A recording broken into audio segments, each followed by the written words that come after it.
आज हम आपकी मुलाकात बाजार के लिटिल चैंपियंस यानी छोटे उस्तादों से कराने जा रहे हैं। इन्हें आप शेयर बाजार का छोटा भीम भी कह सकते हैं। पिछले कुछ महीनों में इन्होंने अपनी ताकत से निवेशकों का दिल जीत लिया। कहने के हो ये बाजार के स्मॉल कैप या मिड कैप शेयर हैं, लेकिन रिटर्न्स के मामले में इन्होंने अच्छों को मात दी है। यानी नाम छोटा, काम बड़ा। निचले स्तरों से शिखर तक का सफर देखकर आप हैरान रह जाएंगे और बोल उठेंगे, वाह छोटे उस्ताद वाह।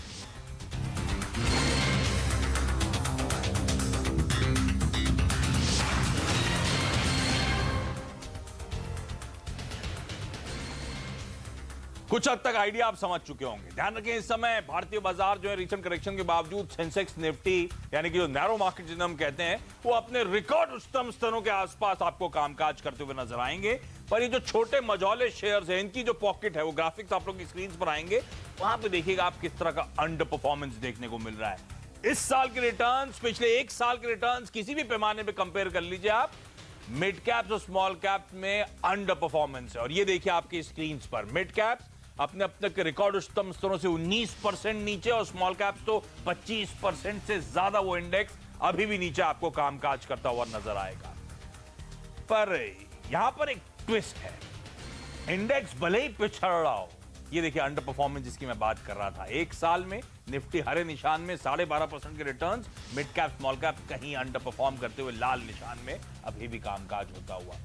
तो ये ट्विस्ट जो है, ये जो मिड कैप स्मॉल कैप्स की यूनिवर्स है, इसमें कई सारे ऐसे छोटे उस्ताद हैं, कई सारे ऐसे लिटिल चैंप्स हैं जो इसी मार्च के महीने में अपने लाइफ टाइम रिकॉर्ड उच्चतम स्तरों पे ऑल टाइम हाई को छूते हुए नजर आए।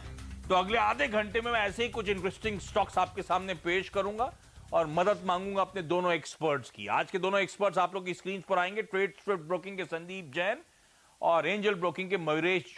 अरे वाह, लिटिल चैंप्स को देखा, हमारे एक्सपर्ट्स कितना खो जाते हैं हमारी थीम में। आज तो स्कूल ड्रेस टाइप फीलिंग भी आ रही है, दोनों व्हाइट शर्ट और ब्लैक टाइज में नजर आएंगे आपको, तो एकदम परफेक्ट थीम है लिटिल चैंप्स के लिए।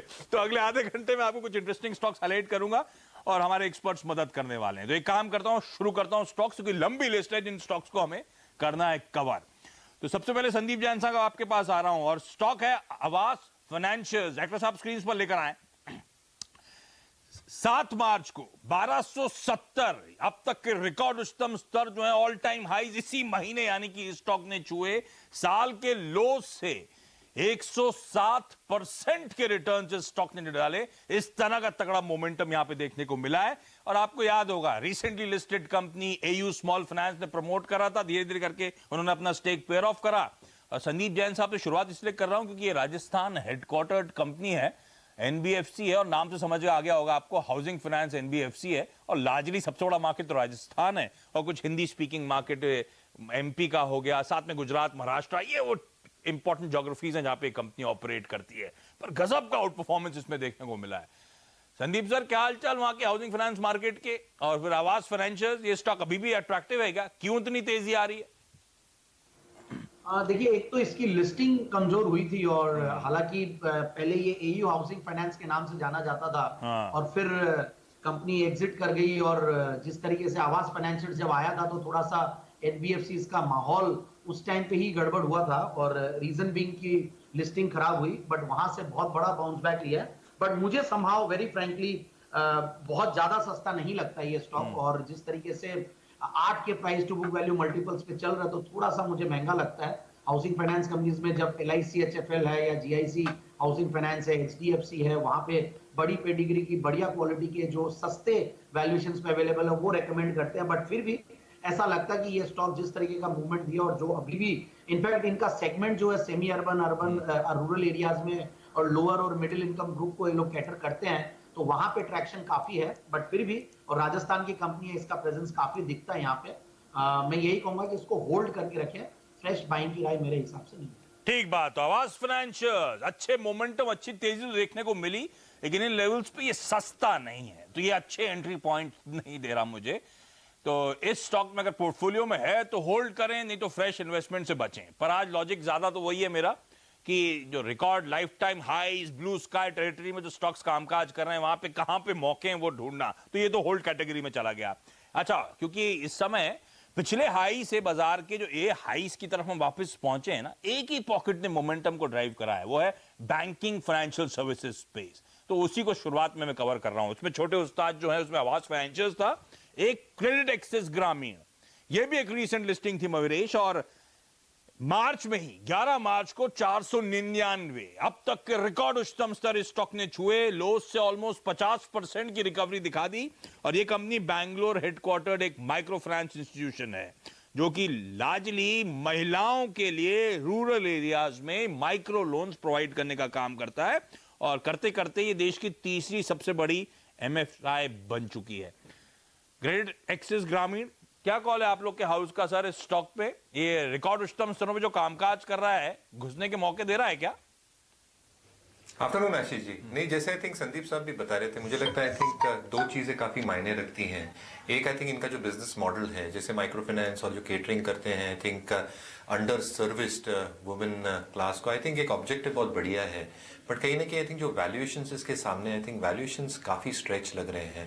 तो we had covered that in an IPO time, but कहीं ना कहीं with the moment that the stock has probably given, मुझे लगता है वैल्यूएशंस थोड़े महंगे साइड पे हैं। So I think we still prefer private corporate banks. अगर फाइनेंशियल्स की बात करनी हो तो वैल्यूएशंस एक सोर पॉइंट बनता है क्रेडिट ग्रामीण के लिए। वैल्यूएशन जो अच्छी तेजी आई है, तो ऑब्वियसली कईयों में वैल्यूएशन कंसर्न बन जाते हैं। क्या ग्रोथ कमेंसुरेट रहेगी उस तरह के जो मूल्यांकन बाजार ने दे दिए हैं? इन केसेस में शायद इस समय महंगा हो चला है। तो आवास और साथ साथ क्रेडिट एक्सेस ग्रामीण, दोनों इस समय तो अवॉइड कैटेगरी में, दोनों के वैल्यूएशन मूल्यांकन महंगे नजर आएंगे। अच्छा, दो इंटरेस्टिंग स्टॉक्स और। जीएमएम फॉडलर, संदीप जैन संघ आपके लिए ये स्टॉक 1325, ये अब तक के रिकॉर्ड उच्चतम स्तर जो मार्च के इसी महीने में स्टॉक ने छुए। साल के लोज एग्जैक्टली 665 के थे, तो वहां से 100% का अप्रिसिएशन। ये स्टॉक साल के लोज से डबल होता हुआ नजर आया है, और ये ग्लोबल केमिकल और फार्मास्यूटिकल इंडस्ट्रीज के लिए क्रिटिकल प्रोसेस इक्विपमेंट सप्लाई करने का काम करती है। जीएमएम फॉडलर, ऐसे नाम वाले स्टॉक वैसे आपको पसंद आते हैं सर? ये रडार पे है क्या? या बिल्कुल है रडार पे आशीष जी, और मुझे अच्छी लगती है कंपनी। इनफैक्ट बैलेंस शीट को भी एनालाइज किया तो रिटर्न ऑन कैपिटल एम्प्लॉयड के जो नंबर्स है वो करीब 29% है, रिटर्न ऑन इक्विटी इंक्रीजिंग है, और खास बात ये भी है कि जो सेल्स ग्रोथ है अगर पिछले 3 साल की देखें तो करीब 31% की कैगर से कंपनी की सेल्स प्रॉफिट ग्रो कर रही है। सेल्स हालांकि कम ग्रो की है, 10% के लगभग ही है, बट उसके सामने अगर प्रॉफिट्स इतने ग्रो करते तो इसका मतलब है कि मार्जिन्स इंप्रूव हो रहे हैं, और वो एक बहुत बड़ा पॉइंट होता है। फिर आउटस्टैंडिंग जो डेटर्स है वो बैलेंस शीट में कम हो रहे हैं, और जिस तरीके से मार्जिन्स इंप्रूव हो रहे हैं, आउटस्टैंडिंग डेटर्स कम हो रहे हैं, और पैग अगर देखें, पैग रेशियो भी बहुत इंप्रेसिव है, 1 के आसपास का है। इन सबको देखता हूं तो मुझे लगता है कि ये स्टॉक बहुत बढ़िया है, और इन लेवल्स पे अगर बाइंग करते तो 1420 रुपए का टारगेट आराम से अचीव कर सकते हैं ये स्टॉक 6 से 9 महीने के। ठीक बात। अच्छा, तो पैग का दो मतलब है, एक तो आप समझते ही हैं, दूसरा वो price earning to growth multiple. तो सिर्फ प्राइस अर्निंग नहीं, प्राइस अर्निंग टू ग्रोथ देखते हैं, तब हम ज्यादा बेहतर वैल्यूएशन निकाल पाते हैं कंपनी के। जीएमएम फॉडलर पसंद आता है खरीदारी करने के मौके। और ये जो प्रोनाउंसिएशन है ना, ये मेरे को ऐसी बोलते बोलते याद है, अमिताभ बच्चन साहब ने सिखाया है। कैसे? वो आपको याद होगा, पनीमोनिया, पथाइसिस, तो पी साइलेंट हो जाता है। तो जीएमएम फॉडलर मेरे ख्याल से सही प्रोनाउंसिएशन स्टॉक का बनता है। अच्छा, एक और ऐसी इंटरेस्टिंग कंपनी है ग्राइंडवेल नॉर्टन मयूरेश। साल के क्या रिकॉर्ड उच्चतम स्तर जो है वो 614 रुपए के इसी महीने स्टॉक ने छुए। साल के लो से 470, तो वहां से अच्छा खासा अप्रिसिएशन स्टॉक ने भी दिखाया है।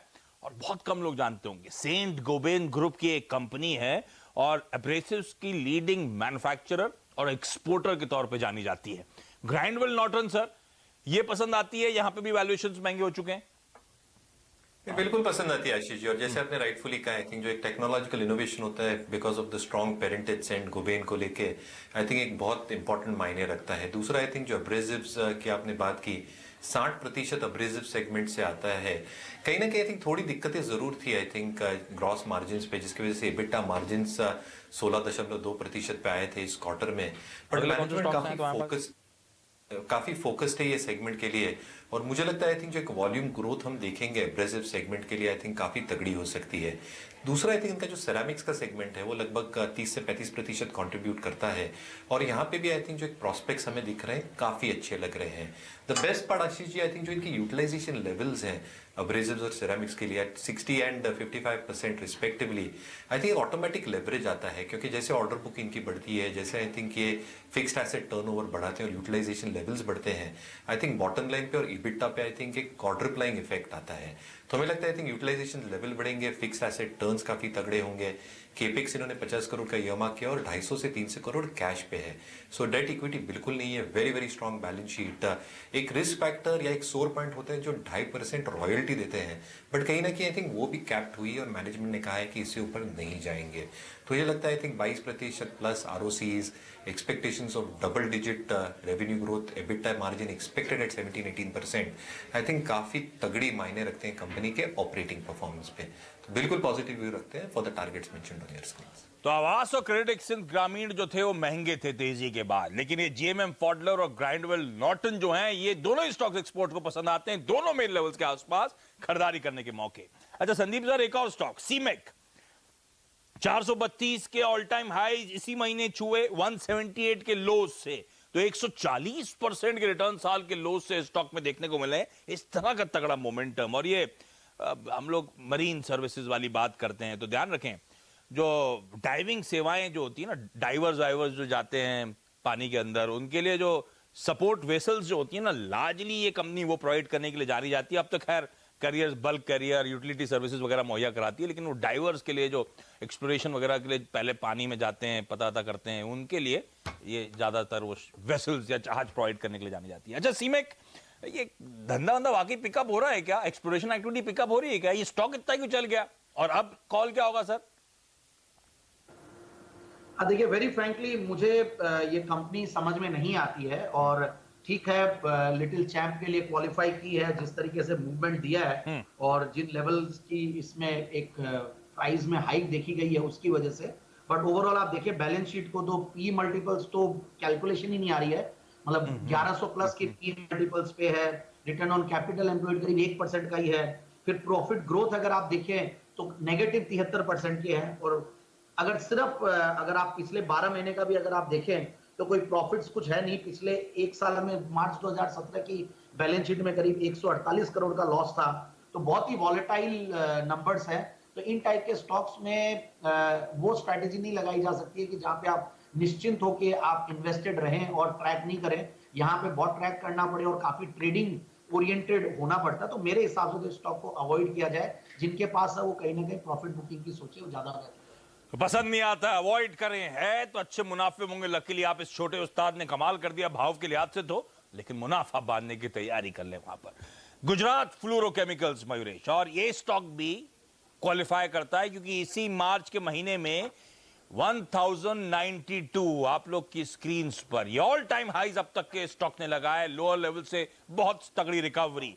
आइनॉक्स ग्रुप ऑफ कंपनीज का हिस्सा है गुजरात फ्लोरोकेमिकल्स, और ये कंपनी क्लोरोमीथेन्स, रेफ्रिजरेटर्स और पॉलीटेट्राफ्लूरोइथिलीन, पढ़ लिया मैंने, ये सब बनाने का काम करती है। और ज्यादा लोग इसे जानते होंगे, आइनॉक्स लेजर जो सिनेमा हॉल्स वगैरह है ना, उसकी होल्डिंग कंपनी यही है, वो सब्सिडरी है वो आइनॉक्स सिनेमैक्स और मल्टीप्लेक्सेस वाला धंधा इस कंपनी का। तो मयूरेश, ये कॉल स्टॉक पे कॉल क्या है? कंपनी काफी तगड़ी है, और आपने तो प्रोनाउंस कर लिया, मुझे तो प्रोनाउंस करना भी नहीं आता ना, मैं तुक्का मार रहा था, नहीं होता तो मजाक में निकाल देता हूं, लकीली पढ़ लिया।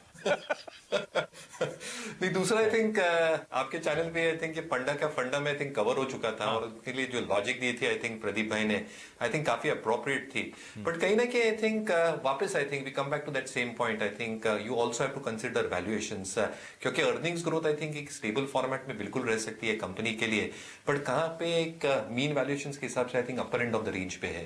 तो आई थिंक राय यही होगी, आई थिंक जो इन्वेस्टर्स के पास लोअर लेवल पे शायद ये स्टॉक्स होल्ड कर सकते हैं, fresh investments I think because of valuations ये लेवल पे हमें नहीं लगता। ये आइनॉक्स को ट्रैक करते हैं, आइनॉक्स लेजर को, उसके लिए आज रिपोर्ट बड़ी अच्छी आई थी कोई कि प्रीमियमाइजेशन वगैरह जो कर रही है अब उसका फायदा मिलेगा। पीवीआर तो खैर पापा इस इंडस्ट्री का, आइनॉक्स रडार पे है क्या सर?